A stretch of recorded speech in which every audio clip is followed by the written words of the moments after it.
Hello everyone. कल की class में अपन ने चैप्टर स्टार्ट किया था अपना डाइवर्सिटी इन लिविंग ऑर्गेनिज्म। तो लिविंग ऑर्गेनिज्म में डाइवर्सिटी है, विभिन्नता है, वो कैसे कैसे होती है उसके बारे में जनरल अपन ने इंट्रो पढ़ा था। आज अपन पढ़ेंगे what is the basis of classification, कि जो क्लासीफाई किया था ऑर्गेनिज्म को, उनका बेस क्या था, किस बेस पे उनको क्लासीफाई किया था। ठीक है, उसके बारे में अपन स्टडी करेंगे कि क्लासिफिकेशन का बेस क्या होता है, व्हाट इज़ द आधार क्या है क्लासिफिकेशन का। Attempts at classifying living things into groups have been made since time immemorial.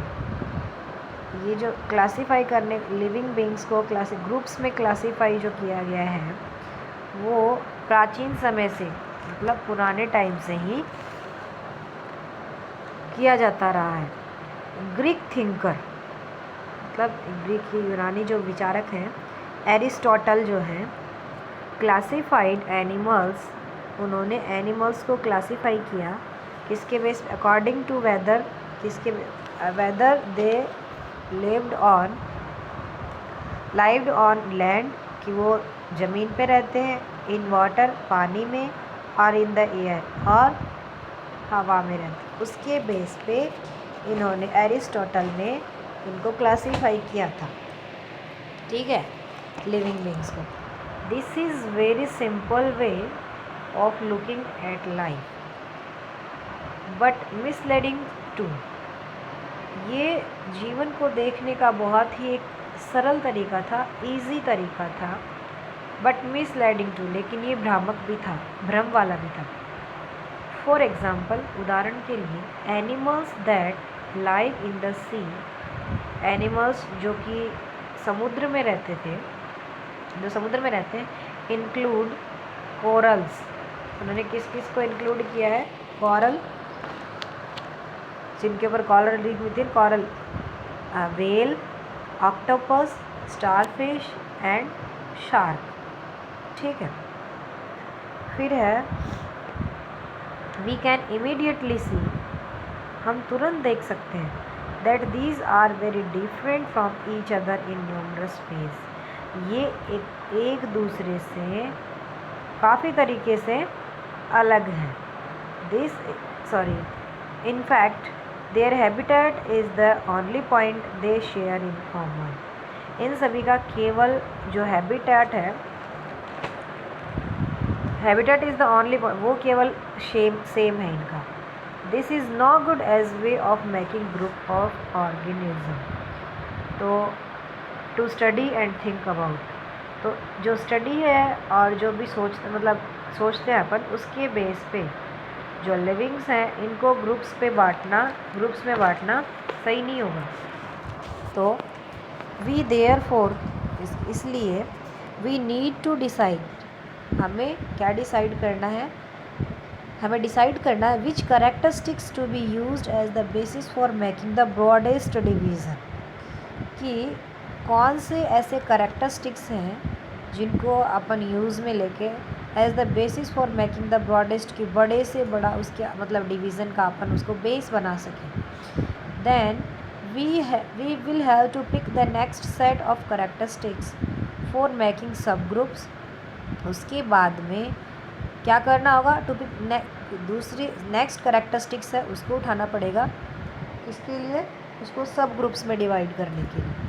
ठीक है, within this divisions this process of classification within each group can then continue. ये जो process है classification की, each group, प्रत्येक group की, can then continue हो सकते हैं using new characteristics each time. तो ये जो नए कैरेक्टरिस्टिक्स हैं उनके बेस पे इनको ग्रुप्स के भीतर इसका जो क्लासिफिकेशन है उसकी जो प्रोसेस है वो कंटिन्यू रह सकती है। फिर है बिफोर वी गो ऑन, इससे हम आगे बढ़ने से पहले we need to think about what is meant by characteristics. अब हमने बेस तो ले लिया कैरेक्टरिस्टिक्स का, अब कैरेक्टरिस्टिक्स होता क्या है वो तो देखते हैं। तो सबसे अपन ये देखेंगे कि what is the mean by characteristics. Characteristics का मतलब क्या होता है, when we are trying to classify a diverse group of organism, जब हम लोग कोशिश कर रहे होते हैं क्लासीफाई करने की डाइवर्स ग्रुप ऑफ ऑर्गेनिज्म, जो ऑर्गेनिज्म ग्रुप को क्लासीफाई करने डाइवर्स कर रहे होते हैं। We need to find ways in which some of them are similar enough to thought of together. तो हमें किसकी ज़रूरत है? Find ways in which some them are, इनमें से ये सबसे पहले ये जानना होगा कि इस ग्रुप के जो मेंबर हैं उन सब में सिमिलरिटीज़ क्या क्या हैं। ठीक है, these ways in fact are detail of appearance और behaviour, in other words form and function. उनका मेनली मतलब क्या है कि उनका जो लक्षण क्या है, बिहेव क्या है, या फिर ये कहें कि उनका फंक्शन क्या है और उनकी फॉर्म क्या है, इसके बेस पे उनको क्लासीफाई करें। What we mean by a characteristics. अब किसी भी characteristics is a particular form और ए पर्टिकुलर फंक्शन। मतलब व्हाट वी मीन, क्या मतलब हमारा बाय ए कैरेक्टरिस्टिक्स से, इज़ ए पर्टिकुलर फॉर्म, एक पर्टिकुलर फॉर्म या फिर पर्टिकुलर फंक्शन। इसका मतलब क्या है? दैट मोस्ट ऑफ अस, तो हम में से कुछ mostly have 5 fingers on each hand. तो उदाहरण के लिए हम में से मैक्सिमम लोगों के या फिर लगभग में ही एक हाथ में 5 फिंगर्स होती हैं। ठीक है, दस एक कैरेक्टरिस्टिक, ये भी एक कैरेक्टरिस्टिक्स है। That we can run but the banyan tree can not. तो हम लोग दौड़ सकते हैं लेकिन बनियन ट्री है वो नहीं दौड़ सकता। इज़ ऑल्सो ए कैरेक्टरिस्टिक्स, ये भी एक कैरेक्टरिस्टिक्स है। Now to understand how some characteristics are decided as being more fundamental than others. अब समझने के लिए कैसे कुछ कैरेक्टरिस्टिक्स उनको डिसाइड किया गया है ज़्यादा फंडामेंटल, मतलब ज़्यादा उनको फंक्शन दिया गया दैन अदर्स दूसरे से। लेट्स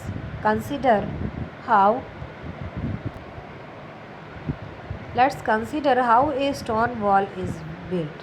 अब हम लोग विचार करें कि पत्थर की जो दीवार है वो कैसे बनती है। The stone used will have different shape and sizes.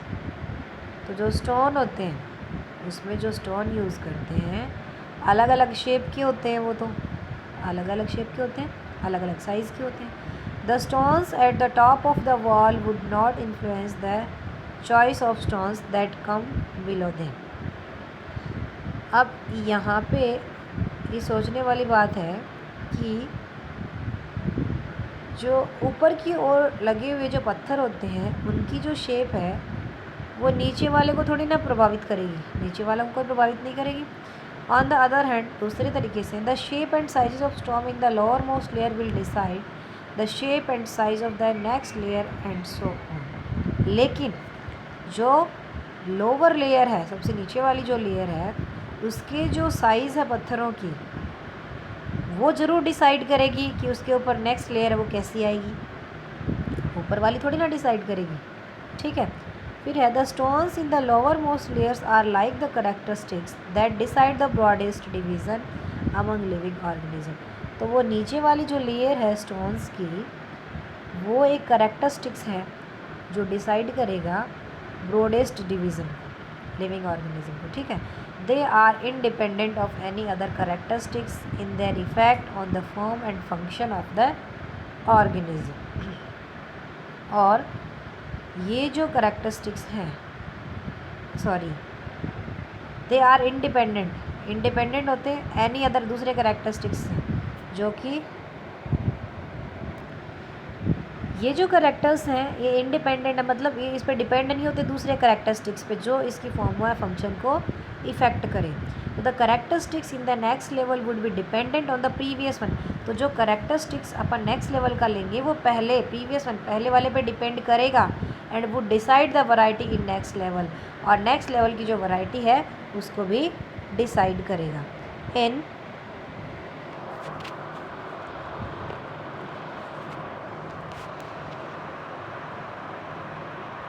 In this way, we can build up a whole hierarchy of mutually related characteristics to be used for classification. इस तरीके से हम लोग जो लिविंग बींग्स हैं उनके क्लासिफिकेशन के लिए एक हिरार्की बना सकते हैं, ठीक है। Now it is we look at many inter related characteristics. आजकल हम लोगों ने ये जो लिविंग बींग्स हैं इनके क्लासिफिकेशन के लिए inter related characteristics starting from nature of cell in order to classify all living organism. जो सेल है उसकी नेचर है उससे स्टार्ट करके और इनके बीच में जो करेक्टरिस्टिक्स हैं उनको अपन देखते हैं। What are some concrete examples of such characteristics used for hierarchical classification. अब कौन कौन से वो एग्जांपल्स हैं, कौन कौन से लक्षण और एग्जांपल्स हैं जिससे ये जो क्लासिफिकेशन इसकी हिरार्की है वो अपन बना सकते हैं, ठीक है। अब वो अपन पढ़ेंगे कल। आज के लिए इतना ही। Thank you.